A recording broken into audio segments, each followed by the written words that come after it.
Hello everyone, welcome to a new video. আশা করি তোমরা সকলেই ভালো আছো। আর আজকের ভিডিওটা বিশেষ করে আমার ছোট্ট ছোট্ট সাবস্ক্রাইবার বন্ধুদের জন্য।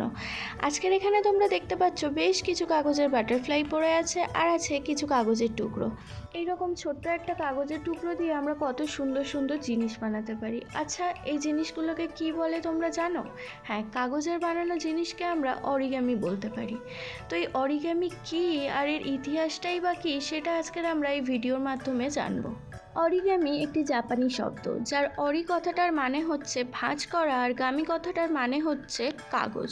তাহলে আমরা সহজ ভাষায় বলতে পারি, যেখানে আমরা কাঁচি এবং আঠার সাহায্য ছাড়া কাগজ ভাঁজ করে বিভিন্ন জিনিসপত্র বানাতে পারি, সেই শিল্পটিই হলো অরিগামি।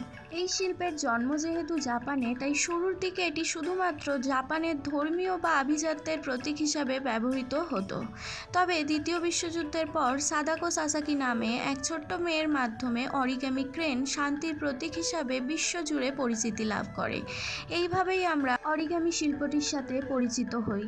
আচ্ছা, এই কাগজের টুকরো দিয়ে অরিগামি মডেল বানানোটাকে আমরা সময়ের অপচয় মনে করি না, কিন্তু আসলে সেটা নয়। এটার পেছনেও বেশ কিছু উপকার আছে। যখন তুমি অরিগামি মডেল বানাচ্ছ, তখন কিন্তু তোমার মানসিক শান্তি বজায় থাকছে।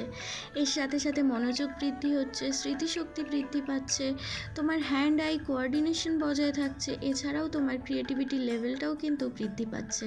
তাই আমি বলবো, ছুটির দিনগুলোতে বেশিরভাগ সময় মোবাইল ঘেঁটে না কাটিয়ে একটা কাগজের টুকরো নিয়ে বসে পড়ো আর কিছু অরিগামি মডেল বানাতে থাকো। তাতে তোমার মনটাও ভালো থাকবে, এছাড়া আমাদের যে মানসিক চাপগুলো আছে সেটাও কিছুটা হ্রাস পাবে। যাই হোক, আজকের ভিডিওতে অনেকটা জ্ঞান দিয়ে ফেললাম। যাদের এটাকে জ্ঞান দেওয়া মনে হবে তারা কিন্তু এই জ্ঞানটাকে ইগনোর করতে পারো, আর যাদের এটাকে ইনফরমেটিভ মনে হবে তারা কিন্তু অবশ্যই একটা করে লাইক করে দিও। ভিডিওটা ভালো লাগলে একটা করে কমেন্ট করে দিও। আর আজকের এই বাটারফ্লাইগুলো কে কে বাড়িতে ট্রাই করেছো সেটা কিন্তু অবশ্যই কমেন্টে জানিও। আর এইভাবে সঙ্গে থাকার জন্য সকলকে অনেক অনেক থ্যাংক ইউ। দেখা হচ্ছে পরবর্তী কোনো ভিডিওতে। ততক্ষণের জন্য টাটা।